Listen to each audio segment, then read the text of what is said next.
ಶ್ರೀ ಗಣಪತಿ ಶಾರದಾ ಗುರುಭ್ಯೋ ನಮಃ. ಶ್ರೀರಾಮ ರಾಮ ರಾಮೇತಿ ರಮೇ ರಾಮೇ ಮನೋರಮೆ ಸಹಸ್ರನಾಮ ತತ್ತುಲ್ಯಂ ರಾಮನಾಮ ವರಾನನೆ. ಶ್ರೋತೃಗಳಿಗೆ ಶ್ರೀಮದ್ ವಾಲ್ಮೀಕಿ ರಾಮಾಯಣದ ಅರಣ್ಯ ಕಾಂಡದಲ್ಲಿ ಶ್ರೀರಾಮನು ಋಷಿಗಳ ರಕ್ಷಣೆಗಾಗಿ ರಾಕ್ಷಸರನ್ನು ವಧಿಸಲು ಮಾಡಿರುವ ಪ್ರತಿಜ್ಞೆಯನ್ನು ಪುನಃ ದೃಢಪಡಿಸಿದುದು ಎಂಬ 10ನೆಯ ಸರ್ಗಕ್ಕೆ ಸ್ವಾಗತ. ವಾಕ್ಯಮೇತತ್ತು ವೈದೇಹ್ಯ ವ್ಯಾಕೃತಂ ಭರ್ತೃಭಕ್ತಯ ಶ್ರುತ್ವಾ ಧರ್ಮೇ ಸ್ಥಿತೋ ರಾಮ ಪ್ರತ್ಯುವಾಚಾಥ ಮೈಥಿಲಿ. ಪತಿಭಕ್ತೆಯಾದ ಮಾತುಗಳನ್ನು ಕೇಳಿ ಧರ್ಮದಲ್ಲಿಯೇ ನೆಲೆಗೊಂಡಿದ್ದ ಶ್ರೀರಾಮನು ಜಾನಕಿಗೆ ಹೇಳಿದನು. ಧರ್ಮವನ್ನು ತಿಳಿದವಳೇ ಜನಕಪುತ್ರಿ, ಸ್ನೇಹಪರಳಾದ ನೀನು ಹಿತಕರವಾದ ಮಾತುಗಳನ್ನೇ ಹೇಳಿರುವೆ. ಕುಲದ ಹಿರಿಮೆಯನ್ನು ಪ್ರಸಿದ್ಧಪಡಿಸುವ ನಿನ್ನಂತಹ ರಾಜಪುತ್ರಿಗೆ ಈ ಮಾತುಗಳು ಅನುರೂಪವಾಗಿಯೇ ಇವೆ. ನೀನೇ ಹೇಳಿರುವ ಒಂದು ಮಾತನ್ನು ನಾನು ಹೇಳಬಯಸುತ್ತೇನೆ. ಧನುಷಾ ಕಾರ್ಯಮೇತಾವದಾರ್ಥಾನಾಮಭಿರಕ್ಷಣಂ. ಧನುಸ್ಸಿನ ಕಾರ್ಯವೆಂದರೆ ಆರ್ತರ ರಕ್ಷಣೆಯು ಮಾತ್ರ. ಆರ್ತರ ರಕ್ಷಣೆಗೆ ಮಾತ್ರವೇ ಧನುಸ್ಸನ್ನು ಉಪಯೋಗಿಸಬೇಕು ಎಂದು ನೀನೇ ಹೇಳಿರುವೆಯಲ್ಲವೇ. ಕ್ಷತ್ರಿಯೈರ್ಧಾಯತೆ ಚಾಪೋ ನಾರ್ಥ ಶಬ್ದೋ ಭವೇದಿತಿ. ರಾಜ್ಯದಲ್ಲಿ ಆರ್ತನಾದವು ಎಲ್ಲಿಯೂ ಕೇಳಿಬರಕೂಡದು ಎಂಬ ಕಾರಣದಿಂದಲೇ ಕ್ಷತ್ರಿಯರು ಧನುಸ್ಸನ್ನು ಸದಾ ಧರಿಸಿರುತ್ತಾರೆ. ನೆನಪಿರಲಿ, ಸೈನಿಕರೇ ಇರಬಹುದು, ಪೊಲೀಸ್, ಅವರು ಶಸ್ತ್ರವನ್ನು ಧರಿಸುವ ಕಾರಣ ಯಾರು ತಮ್ಮ ಮೇಲೆ ಕೈ ಮಾಡುತ್ತಾರೋ ಅಥವಾ ಯಾರೊಂದಿಗೆ ತಮಗೆ ವೈರವಿದೆಯೋ ಅವರನ್ನು ಕೊಲ್ಲುವುದಕ್ಕಾಗಿ ಅಲ್ಲ. ಅವರ ಉದ್ದೇಶವೇ ರಾಜ್ಯದಲ್ಲಿ ಆರ್ತನಾದವು ಎಲ್ಲಿಯೂ ಕೇಳಿಬರಕೂಡದು ಎಂಬ ಕಾರಣದಿಂದಲೇ ಅವರು ಕೂಡ ಶಸ್ತ್ರವನ್ನು ಧರಿಸಿರುತ್ತಾರೆ. ದಂಡಕಾರಣ್ಯವಾಸಿಗಳಾದ ಕಠೋರ ವ್ರತನಿಷ್ಠರಾದ ಮುನಿಗಳು ಈಗ ಆರ್ತರಾಗಿದ್ದಾರೆ. ರಾಕ್ಷಸರ ಪೀಡೆಗೆ ಗುರಿಯಾಗಿದ್ದಾರೆ. ಅವರು ತಾವಾಗಿಯೇ ಬಂದು ಶರಣಾಗತರಾಗಿ ರಕ್ಷಕನಾಗಬೇಕೆಂದು ನನ್ನನ್ನು ಪ್ರಾರ್ಥಿಸಿದರು. ಇವರು ಕಂದ ಮೂಲ ಫಲಗಳನ್ನು ತಿನ್ನುತ್ತಾ ಧರ್ಮ ನಿರತರಾಗಿ ವಾಸ ಮಾಡುತ್ತಿದ್ದಾರೆ. ಆದರೆ ಈಗ ಅವರು ಕ್ರೂರ ಕರ್ಮಿಗಳಾದ ರಾಕ್ಷಸರಿಂದ ಭಯಗೊಳಿಸಲ್ಪಟ್ಟು ಸುಖವೆಂಬುದನ್ನೇ ಕಾಣದವರಾಗಿದ್ದಾರೆ. ಯಾವ ವಿಧವಾದ ಉಪದ್ರವವೂ ಇಲ್ಲದೆ ತಪಸ್ಸನ್ನು ಮಾಡಿಕೊಂಡಿರಲು ಅವರಿಗೆ ಸಾಧ್ಯವಾಗುತ್ತಿಲ್ಲ. ವರ್ಷ ಪೂರ್ತಿಯಾಗಿ ಆಯಾ ಕಾಲಗಳಲ್ಲಿ ಮಾಡಬೇಕಾದ ನಿಯಮಾನುಷ್ಠಾನಗಳಲ್ಲಿ ನಿರತರಾಗಿರುವ ಮುನಿಗಳನ್ನು ನರಮಾಂಸ ಭಕ್ಷಣದಿಂದಲೇ ಜೀವಿಸುತ್ತಿರುವ ಭಯಂಕರರಾದ ರಾಕ್ಷಸರು ತಿಂದು ಹಾಕುತ್ತಿದ್ದಾರೆ. ಮುಂದೆ ರಾಕ್ಷಸರಿಗೆ ಆಹಾರವಾಗಲಿರುವ ಬ್ರಾಹ್ಮಣ ಶ್ರೇಷ್ಠರು ನನ್ನ ಬಳಿಗೆ ಬಂದು ರಾಕ್ಷಸರಿಂದ ರಕ್ಷಿಸಿ ಕಾಪಾಡುವಂತೆ ಹೇಳಿದರು.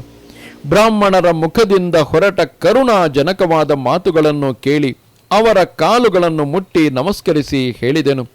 ಪ್ರಸೀದಂತು ಭವಂತೋ ಮೇ ಹ್ರೀರೇಶಾಂ ಹಿ ಮಾಮಾತುಲ ಯದಿ ದೃಶೈರಹಂ ವಿಪ್ರೈರುಪಸ್ಥ್ಯೇಯೈರುಪಸ್ಥ್ಯ ಕಿಂಕರೋಮೀತಿ ಚ ಮಯಾ ವ್ಯಾಹೃತಂ ದ್ವಿಜಸನ್ನಿಧೌ. ಬ್ರಾಹ್ಮಣೋತ್ತಮರೇ, ಪ್ರಸನ್ನರಾಗಿರಿ. ಯಾರ ಬಳಿಗೆ ನಾನೇ ಹೋಗಿ ಅವರ ಯೋಗಕ್ಷೇಮಗಳನ್ನು ವಿಚಾರಿಸುವುದು ನನ್ನ ಕರ್ತವ್ಯವಾಗಿದ್ದಿತೋ ಅಂತಹ ಬ್ರಾಹ್ಮಣ ಶ್ರೇಷ್ಠರೇ ಇಂದು ನನ್ನ ಬಳಿಗೆ ಬಂದು ರಕ್ಷಣೆಯನ್ನು ಯಾಚಿಸುತ್ತಿದ್ದಾರೆ. ಇದರಿಂದಾಗಿ ನನಗೆ ಬಹಳ ನಾಚಿಕೆಯಾಗಿದೆ. ನಾನು ನಿಮಗಾಗಿ ಯಾವ ಕಾರ್ಯವನ್ನು ಮಾಡಲಿ ಎಂಬುದನ್ನು ಒಡನೆಯೇ ಹೇಳಿರಿ. ನನ್ನ ಮಾತನ್ನು ಕೇಳಿ ಅಲ್ಲಿಗೆ ಆಗಮಿಸಿದ್ದ ಋಷಿಗಳೆಲ್ಲರೂ ಒಕ್ಕೊರಲಿನಿಂದ ಹೇಳಿದರು. ರಾಕ್ಷಸೈರ್ ದಂಡಕಾರಣ್ಯೇ ಬಹುಭಿಃ ಕಾಮರೂಪಿಭಿಃ ಅರ್ಧಿತಾಸ್ಮ ಭೃಶಂ ರಾಮ ಭವಾನ್ನಸ್ತತ್ರ ರಕ್ಷತು. ಹೋಮಕಾಲೇಷು ಸಂಪ್ರಾಪ್ತ ಪರ್ವಕಾಲೇಷು ಚಾನಘ ದರ್ಶಯಂತಿ ಸುದುರ್ದರ್ಶ ರಾಕ್ಷಸಾಃ ಪಿಶಿತಾಶನಾಃ. ರಾಕ್ಷಸೈರ್ದರ್ಶಿತಾನಾಂಚ ತಾಪಸಾನ್ ಗತಿಂ ಮೃಗಯಾಮಾಣಾನಾಂ ಭವಾನ್ನಃ ಪರಮಾಗತಿಃ. ಕಾಮಂ ತಪಃ ಪ್ರಭಾವೇನ ಶಕ್ತಾ ಹಂತುಂ ನಿಶಾಚರಾಂ. ಚಿರಾರ್ಜಿತಂ ನ ಚೇಚ್ಛಾಮಸ್ತಪಃ ಖಂಡಯಿತುಂ ವಯಂ. ಬಹುವಿಘ್ನಂ ತಪೋ ನಿತ್ಯಂ ದುಶ್ಚರಂ ಚೈವ ರಾಘವ. ತೇನ ಶಾಪಂ ನಮುಂಜಾಮೋ ಭಕ್ಷ್ಯಮಾಣಾಶ್ಚ ರಾಕ್ಷಸೈಃ. ರಾಘವ, ನಾನಾ ವಿಧವಾದ ಆಕಾರಗಳನ್ನು ಹೊಂದುವ ಸಾಮರ್ಥ್ಯವುಳ್ಳ ಕಾಮರೂಪಿಗಳಾದ ರಾಕ್ಷಸರು ನಮ್ಮನ್ನು ಬಹಳವಾಗಿ ಪೀಡಿಸುತ್ತಿದ್ದಾರೆ. ಈ ಸಮಯದಲ್ಲಿ ನೀನೇ ನಮ್ಮನ್ನು ರಕ್ಷಿಸಬೇಕಾಗಿದೆ. ಪರ್ವ ಹೋಮ ಮಾಡಬೇಕಾದ ಕಾಲವು ಪ್ರಾಪ್ತವಾದಾಗ ಮಾಂಸಾಶಿಗಳಾದ ಎದುರಿಸಲು ದುಸ್ಸಾಧ್ಯರಾದ ರಾಕ್ಷಸರು ನಮ್ಮನ್ನು ಭಯಪಡಿಸುತ್ತಾರೆ. ಅವರ ಭಯದಿಂದಾಗಿ ನಾವು ಹೋಮ ಮಾಡುವುದನ್ನೇ ನಿಲ್ಲಿಸಬೇಕಾಗುತ್ತದೆ. ರಾಕ್ಷಸರಿಗೆ ಭಯಪಟ್ಟು ರಕ್ಷಕರನ್ನು ಹುಡುಕಿಕೊಂಡು ತಿರುಗುತ್ತಿರುವ ತಪೋನಿಷ್ಠರಾದ ತಪಸ್ವಿಗಳಿಗೆ ನೀನೇ ಪರಮ ಶರಣ್ಯನು. ರಾಮಭದ್ರ, ನಾವು ನಮ್ಮ ತಪಃಪ್ರಭಾವದಿಂದ ಆ ಎಲ್ಲ ರಾಕ್ಷಸರನ್ನು ಸಂಹರಿಸಲು ಸಮರ್ಥರಾಗಿರುವೆವು. ಆದರೆ ಬಹಳ ಕಾಲದಿಂದ ಕಷ್ಟಪಟ್ಟು ಸಂಪಾದಿಸಿರುವ ತಪಸ್ಸಿನ ಫಲವನ್ನು ಹಾಳು ಮಾಡಿಕೊಳ್ಳಲು ನಾವು ತಪಸ್ಸಿಗೆ ವಿಘ್ನಗಳು ಆಗಿಂದಾಗ್ಗೆ ಒದಗಿ ಬರುತ್ತಲೇ ಇರುತ್ತವೆ. ಮೇಲಾಗಿ ಆಚರಿಸಲು ಕೂಡ ಬಹಳ ಕಷ್ಟಸಾಧ್ಯವಾಗುತ್ತದೆ. ಈ ಕಾರಣಗಳಿಂದಾಗಿ ರಾಕ್ಷಸರು ನಮ್ಮನ್ನು ತಿನ್ನಲು ಬಂದರೂ ತಿಂದೇ ಹಾಕಿದರು ನಾವು ಅವರಿಗೆ ಶಾಪವನ್ನು ಕೊಡುವುದಿಲ್ಲ. ಪ್ರಾಣವನ್ನಾದರೂ ಪರಿತ್ಯಜಿಸುವೆವೇ ಹೊರತು ಕಷ್ಟಾರ್ಜಿತವಾದ ತಪಸ್ಸಿನ ಫಲವನ್ನು ಮಾತ್ರ ವ್ಯರ್ಥ ಮಾಡಿಕೊಳ್ಳುವುದಿಲ್ಲ. ಆದುದರಿಂದ ದಂಡಕಾರಣ್ಯದಲ್ಲಿ ವಾಸ ಮಾಡುತ್ತಿರುವ ರಾಕ್ಷಸರಿಂದ ಸತತವಾಗಿ ಪೀಡಿಸಲ್ಪಡುತ್ತಿರುವ ನಮ್ಮನ್ನು ನಿನ್ನ ತಮ್ಮನೊಡಗೂಡಿ ಸಂರಕ್ಷಿಸು. ಅರಣ್ಯದಲ್ಲಿರುವ ನಮಗೆ ನೀನೇ ನಾಥನು. ಇಂದಿಗೂ ಕೂಡ ರಾಕ್ಷಸರು ಅಂದಿನ ಕಾಲದಲ್ಲಿ ಇದ್ದಿದ್ದು ಎಂದು ಸುಮ್ಮನಾಗಿ ಬಿಡುವುದು ಬೇಡ. ಅದೇ ರಾಕ್ಷಸರೇ ಇಂದಿನ ಕಾಲದಲ್ಲೂ ಇದ್ದಾರೆ. ಒಂದು ವೇಳೆ ಸಮಾಜದಲ್ಲಿ ರಾಕ್ಷಸರೇ ಇರದೆ ಹೋಗಿದ್ದರೆ ಆಗ ಪೊಲೀಸರ ಅವಶ್ಯಕತೆಯೇ ಇರುತ್ತಿರಲಿಲ್ಲ. ಈ ರಾಕ್ಷಸರು ಹೊರಗಿನಿಂದ ಪೀಡಿಸಿದಾಗ ಸೇನೆಯು, ಒಳಗಿನಿಂದ ಪೀಡಿಸಿದಾಗ ಪೊಲೀಸರು ನಮ್ಮನ್ನು ರಕ್ಷಿಸುತ್ತಾರೆ. ಅವರಲ್ಲಿ ನಮಗೊಂದು ಕೃತಜ್ಞತೆ ಇರಬೇಕಲ್ಲವೇ?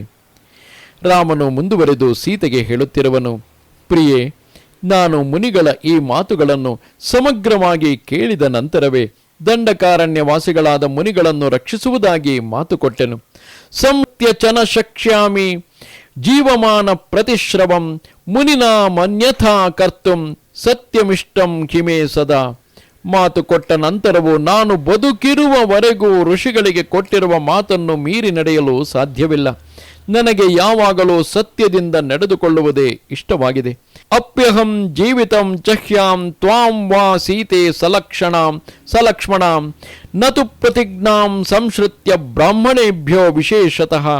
ವೈದೇಹಿ, ನಾನು ನನ್ನ ಪ್ರಾಣಗಳನ್ನಾದರೂ ತ್ಯಜಿಸುವೆನು, ಪ್ರಾಣ ಪ್ರಿಯಳಾದ ನಿನ್ನನ್ನಾದರೂ ಪರಿತ್ಯಜಿಸುವೆನು, ಲಕ್ಷ್ಮಣನನ್ನಾದರೂ ಪರಿತ್ಯಜಿಸುವೆನು. ಆದರೆ ಮಾತು ಕೊಟ್ಟ ನಂತರ ಅದಕ್ಕೆ ಬದಲಾಗಿ ನಾನು ಎಂದಿಗೂ ನಡೆದುಕೊಳ್ಳುವುದಿಲ್ಲ. ಅದರಲ್ಲಿಯೂ ವಿಶೇಷವಾಗಿ ಬ್ರಾಹ್ಮಣರಿಗೆ ಕೊಟ್ಟಿರುವ ಮಾತನ್ನು ಹಿಂದಕ್ಕೆ ತೆಗೆದುಕೊಳ್ಳುವ ಪ್ರಶ್ನೆಯೇ ಇಲ್ಲ. ಮತ್ತೊಮ್ಮೆ ಇಲ್ಲಿ ಬ್ರಾಹ್ಮಣರೆಂದರೆ ಯಾರು ಬ್ರಹ್ಮಜ್ಞಾನಕ್ಕೆ ಲಭ್ಯರಾಗಿ ಬ್ರಾಹ್ಮಣ್ಯವನ್ನು ಪಡೆದಿರುವರೋ ಅಂತಹವರು. ತದವಶ್ಯಂ ಮಯಾ ಕಾರ್ಯಂ ಋಷೀಣಾಂ ಪರಿಪಾಲನಂ ಅನುಕ್ತೇನಾಪಿ ವೈದೇಹಿ ಪ್ರತಿಜ್ಞಾಯಾತು ಕಿಂ ಪುನಃ. ಅರಣ್ಯದಲ್ಲಿರುವ ಋಷಿಗಳ ಸಂರಕ್ಷಣೆಯನ್ನು ಕುರಿತು ನನಗೆ ಯಾರೂ ಹೇಳಬೇಕಾಗಿಲ್ಲ, ಅವರು ಕೇಳಿಕೊಳ್ಳಬೇಕಾಗಿಲ್ಲ. ಆಡುತ್ತಿರುವ ಋಷಿಗಳನ್ನು ಪರಿಪಾಲಿಸುವುದು ರಾಜನಿಗೆ ಅತಿ ಮುಖ್ಯವಾದ ಕರ್ತವ್ಯವೇ ಆಗಿರುವುದು.